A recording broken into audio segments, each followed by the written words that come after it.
I walked into the family courthouse in downtown Boston knowing everyone in that room had already decided how my story would end.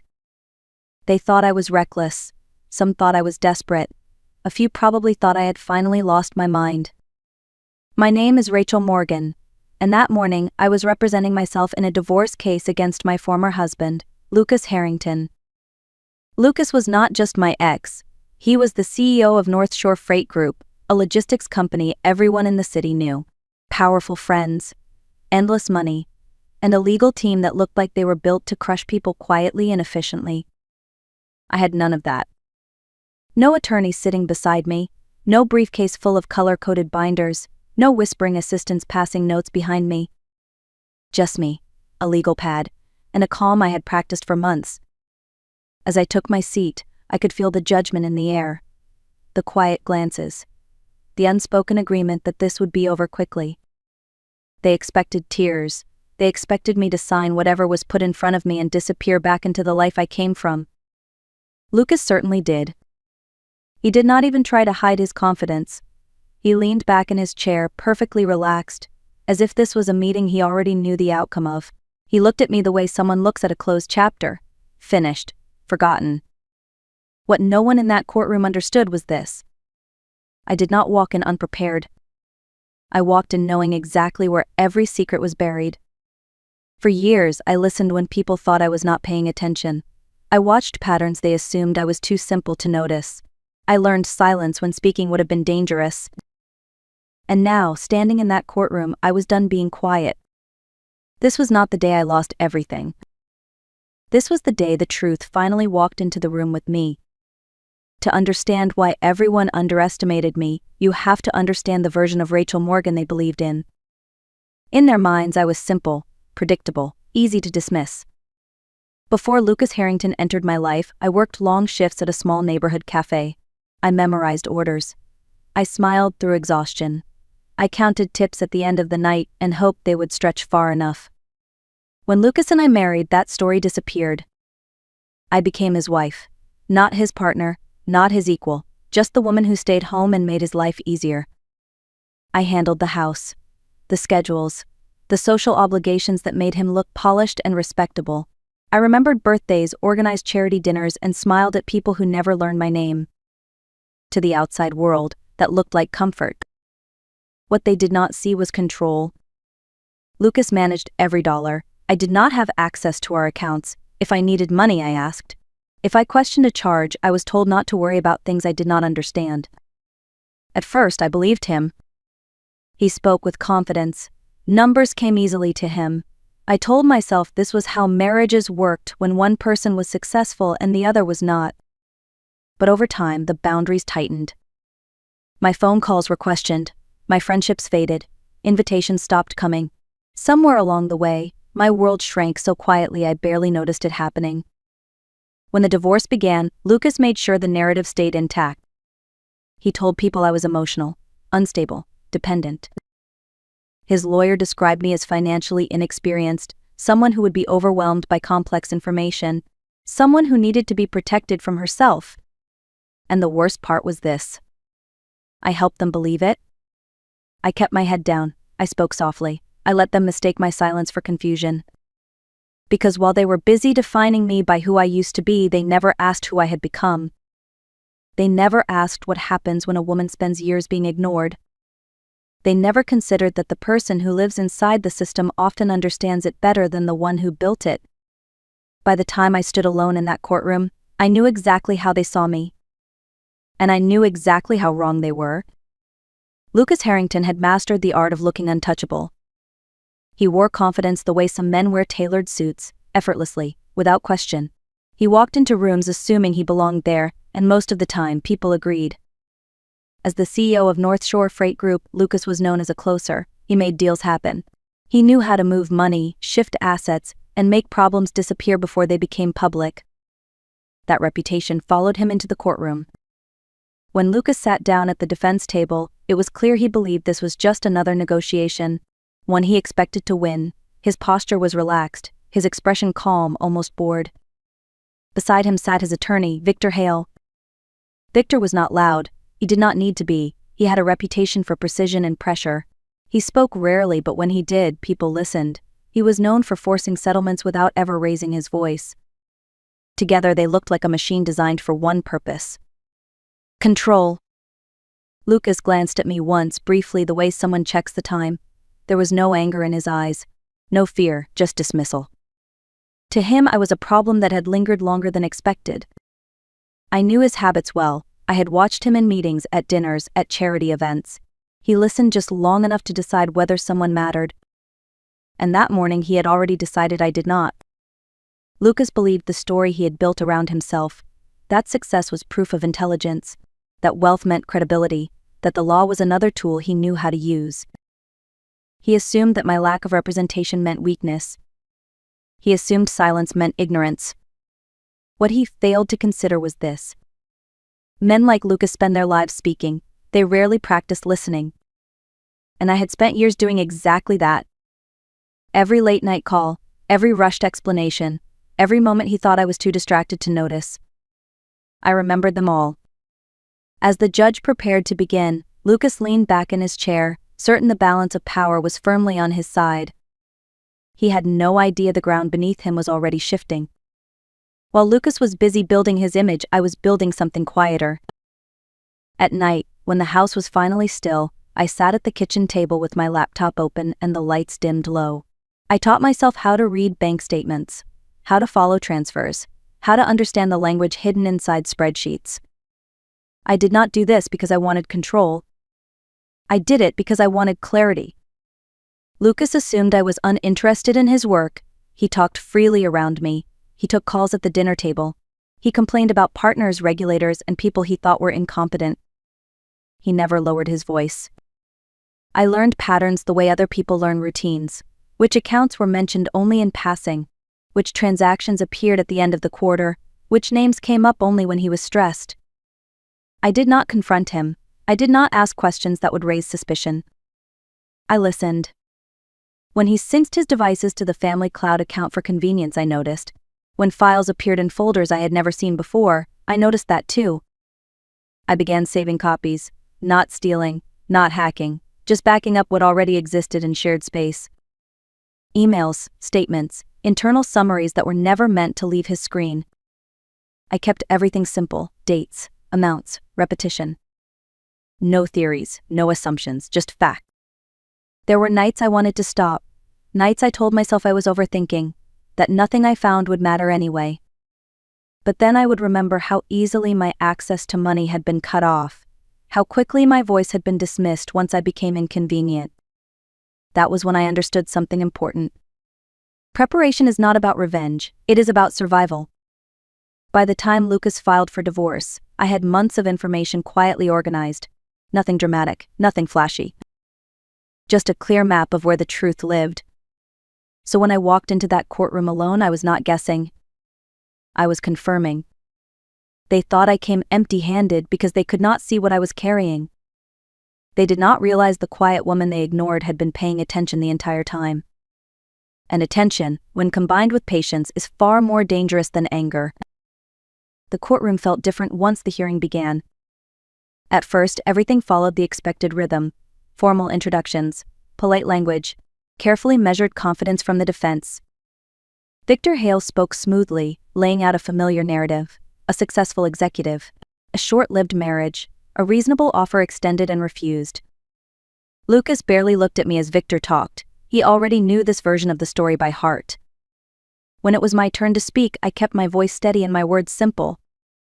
I did not accuse. I did not dramatize. I asked questions. I mentioned a holding account Victor had not referenced, an investment vehicle Lucas had dismissed as insignificant during our marriage. The reaction was immediate.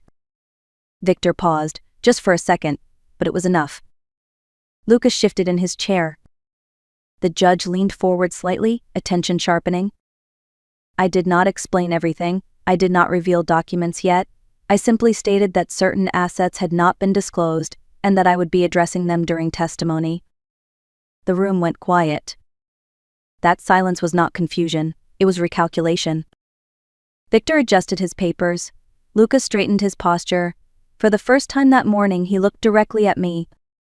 There was no anger in his expression. There was uncertainty. Victor objected quickly, labeling my statement as speculation. He spoke confidently, dismissing my words as misunderstanding. I did not argue.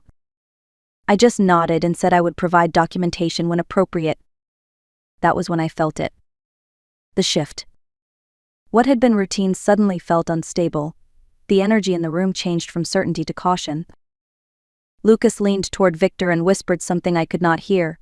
Victor nodded once, his jaw tight. They were no longer dismissing me. They were adjusting. And that told me everything I needed to know. I had not won anything yet, but the illusion of control they walked in with had cracked. And once that happens, it never fully repairs. The judge called the first witness for the defense, and Lucas chose confidence over caution. Daniel Pierce, the chief financial officer of North Shore Freight Group, took the stand with the ease of a man who had testified before. He spoke clearly. He smiled politely. He answered questions as if this was nothing more than a formality. Victor guided him carefully. Daniel confirmed that all marital assets had been disclosed, that company finances were clean, that no funds had been hidden or redirected inappropriately. It was a well-rehearsed performance. When it was my turn to question him, I did not approach the stand immediately. I stayed where I was and spoke calmly. I asked Daniel how long he had worked with Lucas. I asked about standard accounting practices. I asked about internal controls and audit timelines. Simple questions, comfortable questions. Daniel relaxed. Then I asked him about an internal account used to temporarily hold funds before quarterly reporting. He hesitated. Just briefly, but the hesitation was there. I asked him how often that account was used. I asked whether it appeared on the standard disclosure list provided during divorce proceedings. Daniel cleared his throat. He said it was operational. He said it was not relevant to marital assets. I asked him whether funds ever moved from that account into external investment vehicles. The room went still. Victor objected, claiming the question was outside the scope. The judge allowed it. Daniel's confidence faded. He explained that some transfers were routine and authorized. He insisted nothing improper had occurred. I thanked him and then asked one final question. I asked whether any transfers had occurred in the 90 days before Lucas filed for divorce. Daniel looked at Lucas before answering. That was the moment everything changed. The judge noticed, Victor noticed, and Lucas noticed that everyone noticed. Daniel answered carefully, admitting that several transfers had occurred shortly before the filing. I did not accuse him of wrongdoing. I simply stated that I would be presenting documentation that aligned with his testimony. Daniel stepped down, his earlier ease replaced with visible tension. As he left the stand, I saw it clearly. This was no longer about a divorce settlement. This was about whether the truth would stay buried. And judging by the way Lucas avoided my eyes, I knew it would not. That was when Lucas decided to change tactics. Victor stood and addressed the court with a tone that sounded almost concerned. He said this case was becoming emotional. He suggested the court consider my credibility before weighing complex financial claims. Then he introduced my medical history. He spoke about a period years earlier when I sought help for anxiety and grief. He used words like treatment and evaluation. He implied instability without saying it directly. Lucas watched me closely, waiting for a reaction. I did not give him one. I had spent years learning how silence could be twisted against you. This time I would not let it. When it was my turn to respond, I stood slowly. I did not rush. I did not defend myself emotionally. I told the truth. I explained that I sought help during a time of loss. That I did what responsible adults do when they feel overwhelmed. That treatment did not make me unreliable. It made me honest about my limits. I looked at the judge and said something simple. Seeking help does not disqualify a person from telling the truth. Victor pressed harder. He suggested I had imagined threats, that I misunderstood conversations, that stress had distorted my memory. I listened without interrupting. Then I said the sentence Lucas did not expect. I said I was medicated because I was being controlled. The room shifted again. I explained that confusion does not come from weakness alone. It often comes from being told repeatedly that your reality is wrong, from having your access removed, from being isolated and corrected until you stop trusting your own judgment. I did not raise my voice. I did not accuse. I stated facts. And then I said this. I am not asking the court to believe me because I am hurt. I am asking the court to believe me because I brought proof. Lucas stopped smiling. Because for the first time, the story that protected him was starting to fall apart. And he knew exactly what was coming next. I reached into my bag slowly, making sure every movement was deliberate. I did not want this moment to feel dramatic. I wanted it to feel undeniable. I explained that Massachusetts is a one-party consent state, that I was legally allowed to record conversations I was part of, that I had done so not out of spite, but out of fear. Victor objected immediately. He questioned relevance. He questioned intent. The judge allowed it. I held up a small audio device. Nothing impressive. No labels, just a record of time. I told the court these recordings captured conversations between Lucas and me during the final years of our marriage. Conversations where money was discussed, where control was discussed, where consequences were explained very clearly. The first recording played. Lucas's voice filled the room. Calm, certain, dismissive. He said no one would believe me. He said I did not understand the finances. He said if I pushed too hard, I would lose access to everything. There was no yelling. No threats shouted in anger. That was what made it worse. It was control spoken as fact. The second recording played. Lucas explained how assets could be moved temporarily, how nothing needed to appear permanent, how timing mattered more than truth. Victor stared at the table. Lucas stared straight ahead, his jaw tight. By the time the third recording ended, the courtroom was completely silent. No whispers, no movement. Even the judge had stopped writing. I turned off the device and sat back down. I did not look at Lucas. I did not need to. Because power does not disappear loudly. It disappears when everyone hears it spoken out loud for the first time. And in that moment, Lucas Harrington was no longer in control of the story. The truth was, after the recordings ended, nothing moved for several seconds. The judge looked down at the evidence, then at Lucas, then back at me. This was no longer about who felt wronged. It was about accountability. Victor requested a brief pause. His voice was controlled, but the certainty he had entered with was gone. The court denied the request and ordered the hearing to continue. The judge asked direct questions about timing, about disclosure, about whether all assets connected to North Shore Freight Group had been properly reported. Lucas answered carefully at first, short responses, limited explanations. Then the questions became narrower. The answers became slower. The court ordered a temporary review of financial disclosures and requested immediate documentation related to the transfers mentioned during testimony. Accounts were flagged. Access was restricted. Nothing dramatic happened in that moment, no shouting, no raised voices.